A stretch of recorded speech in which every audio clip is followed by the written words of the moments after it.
Chris Watts versus other family killers. What makes him different? A story that hits hard. Imagine you're kicking back with coffee, scrolling through your phone, when a headline stops you cold. A dad's killed his entire family. It's the kind of news that twists your heart. And in 2018, Chris Watts became that dad. But he's not alone. Neil Entwistle, Scott Peterson, Ronald Gene Simmons. They all cross a line most of us can't even imagine. Why would someone destroy the people they're supposed to protect? And why does Watts' story grip us so tight? This 90-minute journey dives into their lives, their crimes, and the pain they left behind. We'll compare what drove them, how they did it, and why Watts feels different. Settle in. This one's heavy, but let's unpack it together, like friends try and make sense of something senseless. In August 2018, in a quiet Colorado town, Chris Watts strangled his pregnant wife Shannon and their daughters Bella and Celeste. The story was everywhere. How could a guy who seemed so normal do something so awful? His affair, his lies, and the love letters he gets in prison keep us talking. But how does he stack up against other men who killed their families? Let's walk through their stories and figure out what sets Watts apart. Chris Watts, a dad who lost his way. Chris Watts was the kind of guy you'd wave to at a barbecue. In Frederick, Colorado, he lived with Shannon, a 34-year-old mom whose smile could light up a room, and their girls Bella, 4, and Celeste, 3. Shannon was all about family. She'd post videos of Bella singing or Celeste twirling, calling them her heartbeats. But life wasn't as perfect as her social media made it seem. A 2015 bankruptcy left them $70,000 in debt, and Chris, a 33-year-old oil worker, was drifting away from Shannon. Can you imagine hiding that kind of distance from someone you love? In June 2018, Chris started an affair with Nicole Kessinger, a co-worker. He told her he was getting divorced, but Shannon was 15 weeks pregnant with their son, Nico. That summer, Chris was wrestling with dark thoughts. In letters he wrote later from prison, published in Letters from Christopher, he said he wanted a fresh start with Nikki. On August 13th, after Shannon got home from a work trip, he strangled her in their bed. Bella walked in, her tiny voice asking, "What's wrong with Mommy?" It's gut-wrenching. Chris smothered both girls, drove 45 minutes to an oil site, and hid their bodies in crude oil tanks, burying Shannon in a shallow grave. He went on 9 News pleading, "Shannon and Bella Celeste come home," but his eyes looked empty. A neighbor's security camera caught him loading his truck at 5 a.m., and Kessinger told police about the affair. By August 15th, Chris confessed. In November 2018, court records show he pleaded guilty to 9 charges, including murder, and got 5 life sentences. Now at Dodge Correctional Institution in Wisconsin, he gets letters from strangers. Some curse him, others say they're in love. How does someone live with that kind of weight? Neil Entwistle, a dream turned nightmare. Neil Entwistle's story feels like a movie that starts sweet and ends in shock. In 2003, he married Rachel, a 27-year-old teacher with a heart of gold. And by 2005, they had a daughter, Lillian, just 9 months old. They lived in a fancy rented house in Hopkinton, Massachusetts. The kind of place that screams, "We've made it." But Neil, a 27-year-old British guy, was faking it. His tech startups were failing. He owed thousands on credit cards, and he was sneaking onto escort websites, according to Boston Globe articles from Time. It's like he was running from his own life. On January 20th, 2006, Neil took a .22 caliber gun from his father-in-law's house and shot Rachel in the head and Lillian in the chest as they slept. He tried to stage it like Rachel took her own life, then hopped a flight to England, claiming he found them dead. Massachusetts police weren't fooled.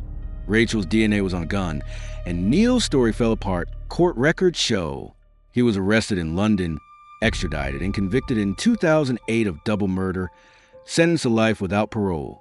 Unlike Chris, Neil never admitted what he did, and his case faded from the headlines. Why do some crimes linger in our minds while others slip away? Scott Peterson, the charmer who betrayed. Scott Peterson was a guy who could charm anyone. In 2002, he was a 30-year-old salesman in Modesto, California, married to Lacey, a 27-year-old whose laugh was infectious. They were expecting their son, Connor, and neighbors thought they were the perfect couple. But Scott was restless. He started seeing Amber Fry, a massage therapist, telling her he was a widower, while Lacey was 8 months pregnant. Can you even picture lying like that? On Christmas Eve 2002, Lacey vanished.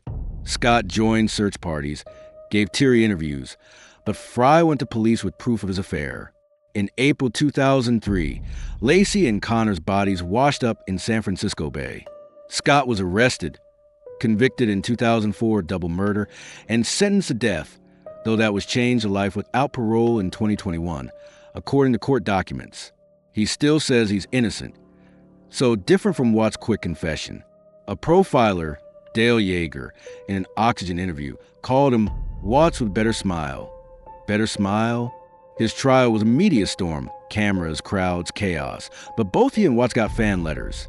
What's behind that kind of obsession? Ronald Gene Simmons, A House of Horror. Ronald Gene Simmons' story is like stepping into a horror film. In 1987, this 47-year-old former Air Force sergeant lived in a trailer in Russellville, Arkansas, with his wife, Becky, 6 kids, and some grandkids. To neighbors, he was a strict dad, but his family lived in fear.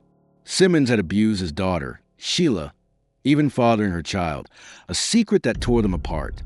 When Sheila planned to leave with her husband, Simmons lost it, according to Arkansas Democrat Gazette reports from the time. It's the kind of darkness that's hard to even think about. From December 22nd to 26th, he killed 14 family members. He shot Becky and his son Gene, strangled his granddaughter, and drowned 4 kids in a rain barrel. On Christmas, he killed 7 more relatives who came to visit, using a .22 caliber pistol. Then he drove to town, shot a woman he was obsessed with, and wounded others at a law office. He turned himself in, was convicted of 16 murders, and executed in 1990. Simmons never showed a shred of guilt. Nothing like Watt's prison confessions. How do you even wrap your head around that kind of evil? Before it all went wrong, who were they really? Let's take a moment to think about these men before they became killers. Chris, Watts was just a regular dad. He'd tuck Bella and Celestine, reading The Very Hungry Caterpillar with silly voices. His bankruptcy stung, but he had no rap sheet, no fights. Neil Entwistle was flashier, renting a big house to look rich. But he was a scam artist, tricking people online and racking up debt, according to news reports from his trial. Scott Peterson was the life of the party, dreaming of golf fame, but he hated being tied down. His affairs showed he was already running, friends later told reporters. Simmons was a control freak, a military man whose kids tiptoed around him, scared of his temper, especially after abusing Sheila, family members later revealed. Watts feels like he could have been your co-worker, no hint of trouble until he snapped. Peterson's charm had more red flags. Entwistle's lies were louder, and Simmons' darkness was always there. Does knowing they started normal make it scarier? What do you think? How they got caught, the truth breaks through. The police work in these cases is like watching a mystery unravel. Watts' case fell apart fast. His neighbor Nate's security camera caught him loading his truck at dawn on August 13th. Nickel Kessinger told cops about the affair 2 days later, and Chris bombed a polygraph, spilling everything by August 15th. Police reports show. It was like he couldn't keep the lie up. Entwistle tried to run, flying to England after the murders, but Rachel's DNA on the gun and his shaky story led to his arrest in London, according to court files. Peterson played it cool for months. Amber Fry recorded his lies, and when Lacey's body was found in the bay, the net closed. Though evidence was shaky, news outlets reported. Simmons didn't even try to hide. He walked into a police station after his spree, leaving the bodies in his trailer, police said. Watts was caught because he was sloppy using his own work site and barely covering his tracks. Peterson dodged suspicion longer with his charm. Entwistle's escape bought him time, and Simmons' crime was too big to cover up. It's wild how different their slip-ups were, right? Facing the music. Courtroom stories. Courtrooms tell their own kind of story. Watts never saw a trial. He pleaded guilty in November 2018 to 9 charges, including killing his unborn son, Nico, according to Weld County records. Shanann's family begged for no death penalty, wanting him to live with his guilt. Peterson's 2004 trial was a spectacle. Phrased, tearful testimony, crowds chanting outside, a death sentence that was later changed to life in 2021, news reports said. Entwistle's 2008 trial was quieter. His lies about suicide didn't hold up, and he got life, court documents show. Simmons faced multiple trials in 1988 to 89, sentenced to death 16 times, and executed fast. Arkansas records confirm. Watts' quick plea feels human, like he couldn't face a fight. Peterson and Entwistle dragged it out, denying everything. Simmons' case was too massive to linger. Which one hits you hardest? Why they did it, searching for answers. Why do people kill their families? Experts like Dr. Neil Websdale, in a 2010 study, say it's about fixing a crisis in their heads. Watts wanted a new life with Kessinger. He was obsessed, dreaming of freedom. Peterson was the same, chasing Fry and hating the idea of being a dad. Entwistle was running from shame, debt, scams, a fake life he couldn't keep up. Simmons was all about control, punishing his family for defying him, especially Sheila. Court testimony revealed.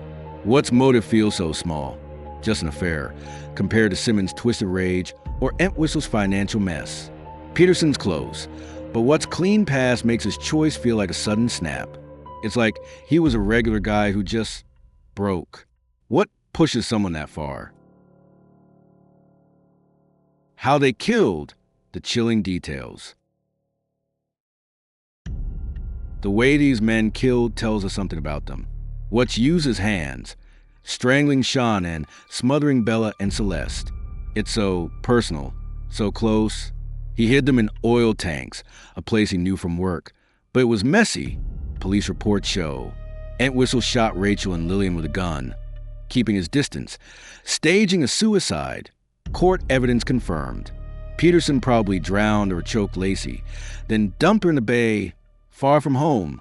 Calculated, investigators believed. Simmons was a machine. Guns, strangulation, drowning, killing 14 over days, police documented.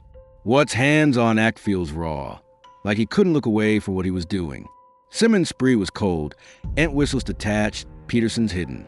Watts' choice to use his hands. Does that make it worse or just different? Inside their minds, what were they thinking? Let's try to get inside their heads. As tough as that is, Watts seems like a guy who needed everyone to like him. In prison, he gets love letters, says he's found God, but in letters from Christopher he wrote, "I felt free when they were gone." That's chilling. Peterson's all charm, still saying he's innocent. A guy who thinks he's smarter than everyone, an oxygen profiler noted. Entwistle's colder, never admitting fault. Like he's above it all, trial records suggest. Simmons was a control monster, no guilt, just rage at his family for living their lives, court testimony showed. Watts' mix of confessions and playing the good guy in prison makes him stand out. Peterson's too slick, Entwistle's too distant, Simmons too far gone. Watts feels like someone we might have known, and that's what gets under your skin. Why we can't look away, the world's reaction. These cases hit the news and we're hooked. Watts' story exploded with American Murder. Shanann's text, Chris lies. It felt so real. People on X still argue he's a monster getting fan mail, or he's just broken. Peterson's case was even bigger. TV specials, phrase book, crowds chanting outside court, news outlets covered endlessly. Entwistle's story fizzled. No one talks about him now. Media archives show. Simmons' spree was huge in 1987, but his death closed a book Arkansas Reports noted. Watts gets 20 to 30 letters a week, some from women who think they love him. A People article said, Peterson got the same. It's strange, right? Shanann's family hates movies like Lifetime's Confessions of a Killer that keep their pain alive. Why do we keep telling these stories? What sets Watts apart? So, what makes Chris Watts different? First, he was just a regular guy. No fights, no crimes, just a dad who read bedtime stories, friends and family said. That makes his crime hit harder. Second, he confessed fast, spilling everything in days, unlike Peterson or Entwistle, who lied forever, police and court records show. Third, his murders were so close, his hands, his kids' faces. It's raw, not like Simmons' guns or Peterson's distance. Finally, his story won't quit. Fan mail, ex-post, documentaries. He's still out there, social media, and news keep alive. Watts feels like a warning. Even someone normal can break, and we're all trying to figure out why. The weight of their choices. As we wrap up, let's think about Shanann, Bella, Celeste, real people, not just headlines. Chris Watts, Neil Entwistle, Scott Peterson, Ronald Gene Simmons. They made choices that tore families apart. Watts' story sticks because he feels so human. A guy who could have been anyone, yet did the unthinkable. Is he sorrier than Peterson? Less cruel than Simmons? Or just louder in our minds because we see ourselves in him? If you want to know more details about Scott Peterson, Ronald Gene Simmons, and Neil Entwistle, you can check out my channel or check on video description links. What do you think? Can someone like Watts ever make sense, or is he just a shadow we can't shake? Drop your thoughts below, hit like, subscribe. We'll dive into another true crime tale soon. Stay curious, stay safe,